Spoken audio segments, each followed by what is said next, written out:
네. 저는 오늘 제가 했던 연구에 대해서 공유를 하려고 합니다.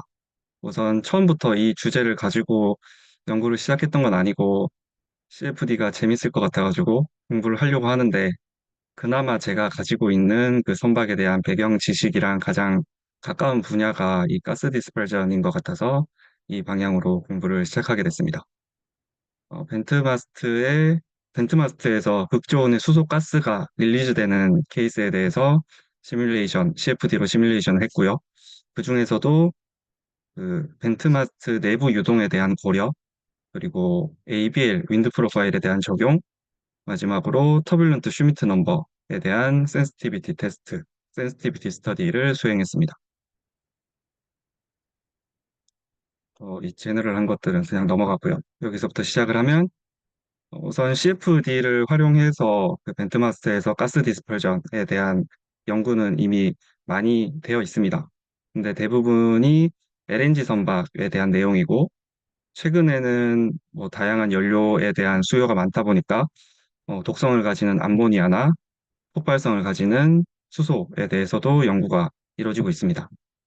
CFD 코드나 디테일한 그 해석 케이스에 조금씩 차이가 있긴 한데 대부분이 유사한 메소덜러지를 채택해서 연구가 진행되었습니다. 이런 저는 이런 연구들에서 검증이 좀 미흡했다던가 아니면 좀 더 정확한 계산을 위해서 개선을 할 여지가 없을지에 대해서 좀 살펴봤고 여기에 있는 세 가지 카테고리를 선정해서 연구를 진행했습니다.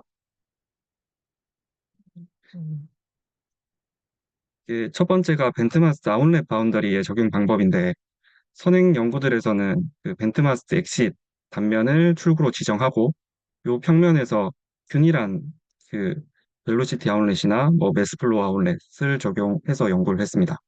이게 탱크의 PRV에서 벤트마스 출구까지 배관 내부 유동을 생략을 하고 진행한 건데 실제로는 이 가스가 흘러가는 길이가 뭐 수십 미터가 되기 때문에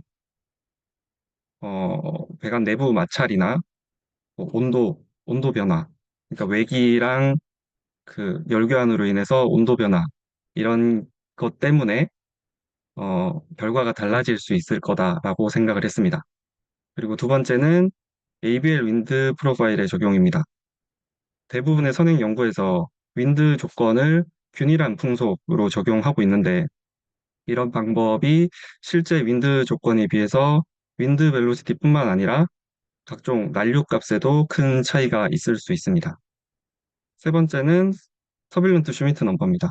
이 터뷸런트 슈미트 넘버라는 거는 CFD 계산에서 확산도를 결정하는 되게 중요한 변수인데 벤트마스트의 가스 디스펄전을 다룬 그 선행 연구들에서는 이 값을 어떻게 선정했는지에 대한 언급이 부족했습니다.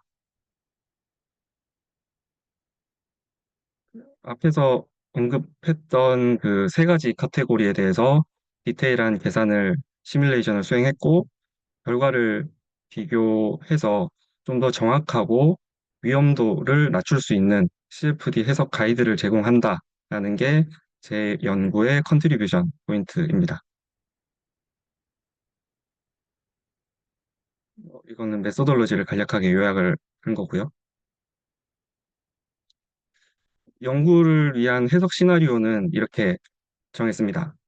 인풋 파라미터를 정하기 위해서 우선 지오메트리랑 탱크 컨디션이 필요했는데 이 정보들은 174K LNG 캐리어에 적용되는 마크 3 타입 멤브레인 탱크를 참조를 했고요. 또 IGC 코드를 참조해서 PRV의 미니멈 카파시티를 선정했고 또 벤트마스트의 방출유량은 PRV 한 개의 맥스 카파시티가 지속적으로 공급된다라고 가정을 했습니다. 제 생각엔 이게 제일 보수적인 접근인 것 같아서 이렇게 가정을 했습니다. 그리고 또 다양한 해석 케이스를 위해서 이렇게 레퍼런스 윈드 벨로시티는 어, 해수면 기준 10m에서 10m 하이트에서 각각 5.4m per sec, 6.7m per sec로 정했고 터뷸런트 슈미트 넘버는 선행 연구들에서 되게 그 가스 디스펄전을 시뮬레이션 할 때 그래도 잘 맞다라고 확인이 된 범위인 0.3에서 1.3까지의 범위로 정했습니다. 컴퓨테이셔널 도메인은 요 캡처한 것처럼 요 길이는 1000m 혹은 40m, 높이는 100m 이렇게 정했습니다. 근데 제가 한 연구 자체가 실제 선박에서 가스 디스펄전이 어떻게 이루어지는지 정확한 값을 계산하는 게 아니라 각각의 변수들이 어떤 영향을 미치는지에 대한 연구이기 때문에 계산을 좀 간소화하기 위해서 선체는 해석 도메인에서 제외를 했고요. 그래서 도메인 바닥, 요 도메인 바텀을 트렁크 데크라고 가정을 했습니다. 이때 도메인 바텀의 높이는 그 LNG 캐리어의 프리보드 하이트를 참고해서 23.73m로 지정을 했습니다. 바운더리 컨디션은 이렇게 지정을 했습니다. 도메인 탑과 도메인 사이드는 시메트리 조건을 적용했고, 도메인 바텀은 선체를 가정한 거기 때문에 월 컨디션을 적용했고, 도메인 인플로어는 벨로시티 인렛을 적용해서 윈드 인렛을 모사를 했습니다. 그리고 도메인 아웃플로어는 아웃렛 컨디션을 지정했습니다. 그리고 벤트마스트의 바디는 월로 지정했고 벤트마스트의 아웃렛은 매스플로 인렛을 적용을 했습니다. 그리고 난류 모델로는 리얼라이저블 K 입실론 모델을 사용했고 그리고 수소가 이 극저온 상태에서 이상기체 거동과 많이 다르기 때문에 이런 수소의 특성을 반영하기 위해서 이 리얼가스 이퀘이션, SRK 리얼가스 이퀘이션을 함께 풀었고요.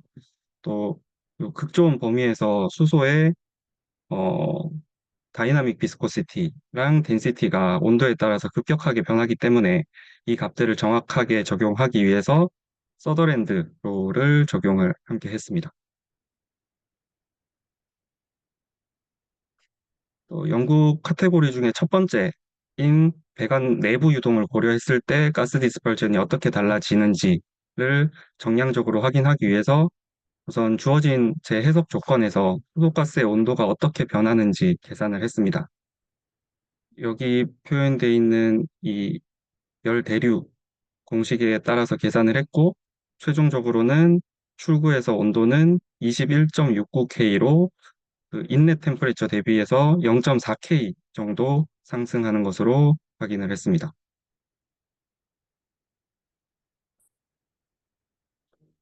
두 번째로는 수소가스가 벤트마스 내부 유동을 할 때 출구에서의 벨로시티 프로파일을 CFD 시뮬레이션을 통해서 얻었습니다. 벤트 카울 내부에 보면 이렇게 그 물바지 역할을 하는 드레인 컵이라는 게 있는데 요거의 영향으로 출구에서는 중심부에서 가장 낮은 속도를 보였고요. 측면부로 갈수록 속도가 빨라지는 결과가 나왔습니다. 뭐 물론 월에서의 속도는 0일 거고요. 요 오른쪽 플롯에 있는 빨간색 점이 그 벤트 엑시트 서페이스에서 균일한 속도를 지정하는 케이스이고 요 실선이 그 인터널 플로우 시뮬레이션을 통해서 얻은 벨로시티 프로파일입니다.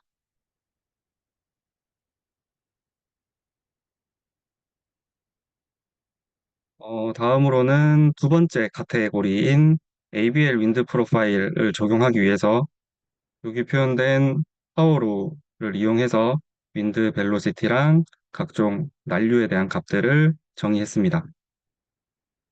그 ABL 스트라티피케이션이라는 걸로 이 대류의 안정도를 표현하는데 ABL 스트라티피케이션은 이 스테이블 0.27의 컨디션을 적용을 했습니다. 이 세 가지 케이스를 다 시뮬레이션 해봤을 때 스테이블을 적용했을 때가 가스 플럼의 길이가 제일 긴 것으로 계산이 돼서 보수적인 접근으로 스테이블 컨디션을 제 해석 조건으로 지정을 했습니다.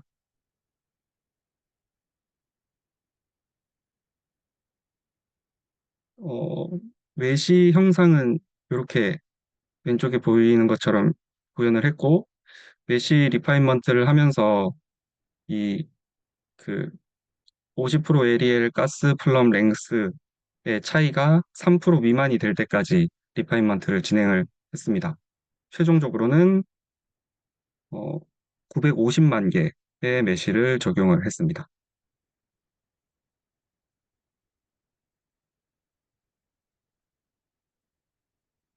세 가지, 앞에서 말씀드린 세 가지 카테고리에 대해서 해석을 수행을 하고 그 결과를 비교를 했고요.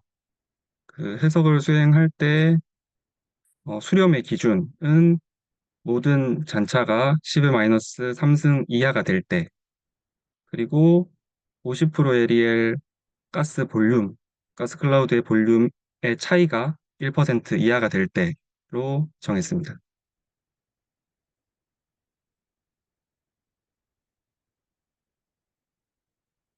이 케이스, 제가 연구하고 싶은 케이스 스터디를 진행하기 전에 제 뉴메리컬 모델을 검증하기 위해서 두 가지의 밸리데이션을 진행을 했습니다. 첫 번째로는 수소의 노즐 분사 실험으로 밸리데이션을 진행했는데, 어쨌든 결과는 이렇게 실험 데이터랑 제 CFD 시뮬레이션 결과가 잘 일치하는 것을 확인을 했습니다.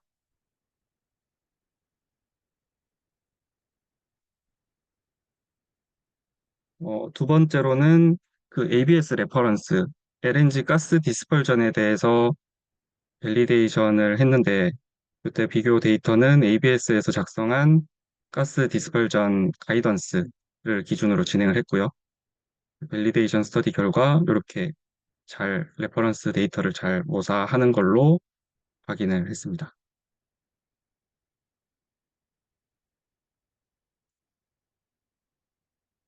연구 카테고리 중에 첫 번째인 그 배관 내부 유동이 가스 디스펄전 계산에 어떻게 영향을 미치는지를 해서 결과를 가지고 확인을 했습니다.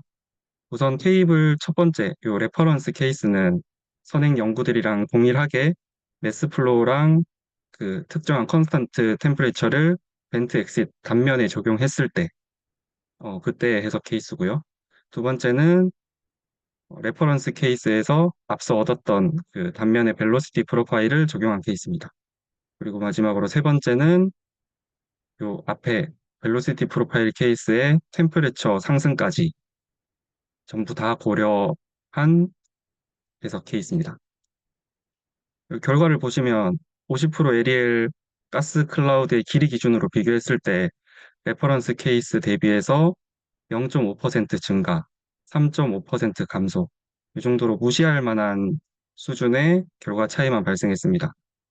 특히 이 가스 온도가 높아질수록 가스 클라우드의 길이가 짧아지는 결과가 나왔는데, 이걸 봤을 때 레퍼런스 케이스가 온도 상승을 반영한 케이스보다 더 보수적인 해석 결과라서 제 생각에는 선행 연구에서 적용됐던 이 심플리파이드 된 간소화된 바운더리 컨디션이 충분히 리즈너블 하다라는 결론을 내렸습니다.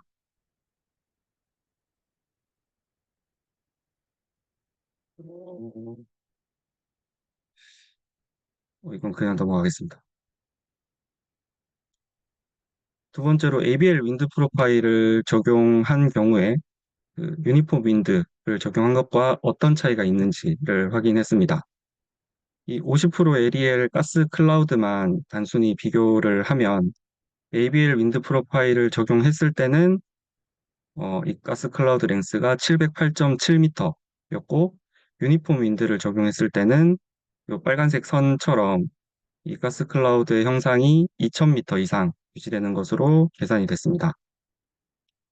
이 결과를 이해하려면 난류에 대해서 좀 이해를 할 필요가 있는데, 어, 난류라는 거는 쉽게 말하면 그 운동 에너지를 가지는 소용돌이 같은 건데, 이 에디가 옆으로 난류 에너지를 전달하게 되고, 이 전달 과정에서 난류가 점점 이렇게 난류 에너지가 점점 소실되다가 결국에는 열 에너지로 전환이 됩니다.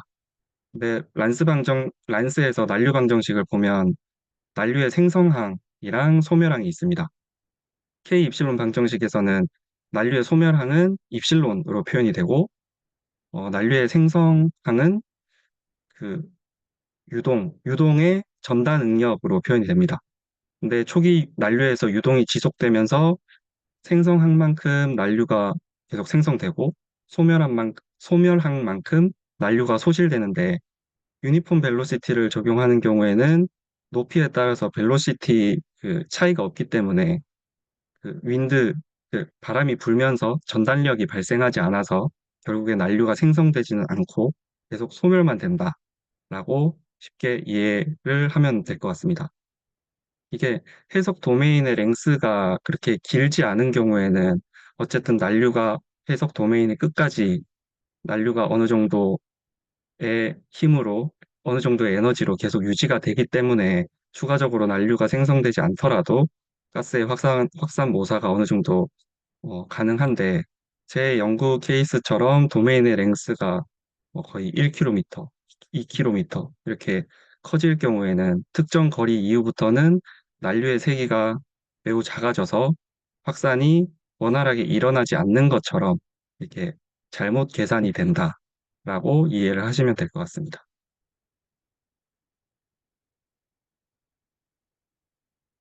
제가 앞에서 설명했던 거를 CFD 계산 결과를 통해서 확인하기 위해서 각종 난류 값들을 비교했고, 오른쪽에 이 플롯에서 표현된 것처럼 거리가 멀어질수록 유니폼 윈드 대비해서 ABL 조건을 적용했을 때 난류 에너지의 비율이 급속도로 증가하는 것을 볼 수가 있습니다. 실제 난류 에너지가 증가한 건 아니고 이 유니폼 윈드일 때 난류 에너지가 급격하게 감소하다 보니까 이 비율은 이렇게 익스포넨셜 형태로 증가하는 것을 볼 수 있었습니다.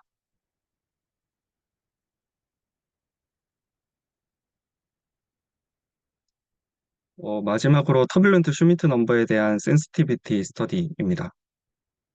두 가지 윈드 벨로시티 케이스에서 터뷸런트 슈미트 넘버를 0.3에서 1.3까지 변화시키면서 50% LEL 그 가스 클라우드의 랭스랑 하이트를 관찰을 했습니다.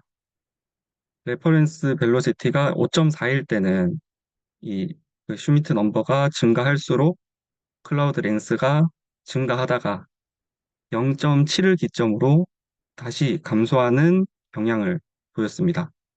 그리고 비슷하게 레퍼런스 벨로시티가 6.7일 때는 0.3에서 터뷸런트 슈미트 넘버가 증가함에 따라서 이 클라우드 랭스도 증가하다가 1.1을 기점으로 다시 감소하는 이 두 케이스 모두 피크 값을 보이는 형태를 나타냈습니다. 이 난류 슈미트 수라는 거를 좀 간단하게 설명을 하면 그 난류 유동에서 난류 점성 계수와 난류 확산 계수의 비율을 나타내는 값인데요. 이게 난류 확산 계수 기준으로 식을 다시 한번 풀어보면 난류 확산 계수는 난류 점성 계수 누티 나누기 SCT로 표현을 할 수가 있습니다. 여기서 SCT, 그러니까 터뷸런트 슈미트 넘버가 작아질수록 확산 계수 DT가 커지기 때문에 원활한 확산이 이루어져서 가스 클라우드 랭스가 짧아진다. 이렇게 이해를 하면 될 것 같습니다. 반대로 SCT가 커질수록 DT가 작아지기 때문에 확산이 안 일어나서 클라우드 랭스는 계속 길어진다. 이렇게 기본적으로 이해를 하면 될 것 같습니다. 근데 실제 가스 확산에서는 난류에 따른 확산을 하는 것뿐만 아니라 부력에 의한 효과, 부력에 의한 확산 효과도 발생을 하게 되는데 이것 때문에 그 부력에 의한 확산이랑 난류에 의한 확산 이거의 밸런스 때문에 앞서서 설명드린 해석 결과처럼 오히려 SCT가 증가함에도 불구하고 가스 클라우드의 랭스가 실제로는 짧아지는 결과가 나오게 됩니다.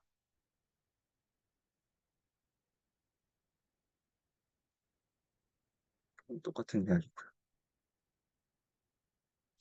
이제 결론인데 이 연구를 통해서 선행 연구에서 적용했던 간소화된 그러니까 심플리파이드 된 가스 릴리즈 바운더리 컨디션이 정량적으로 평가를 해봐도 여전히 리즈너블한 접근이라는 것을 확인을 했습니다. 그리고 두 번째로 선박의 벤트마스트처럼 해석 도메인의 크기가 클 경우에 난류에 대한 가스 확산을 정확하게 예측하기 위해서는 반드시 외기 조건으로 ABL 컨디션을 적용해야 된다라는 것을 확인을 했습니다. 그리고 마지막으로 터뷸런트 슈미트 넘버는 가스 확산을 계산하는 데 있어서 매우 중요한 값이기 때문에 안전을 확보하는 어, 해석 결과 산출을 위해서는 반드시 하나의 고정된 값이 아니라 다양한 값을 대입해서 센시티비티 테스트를 수행하고 거기에 따른 보수적인 결과를 받아들이는 게 좋겠다라고 결론을 내렸습니다. 네, 이상입니다.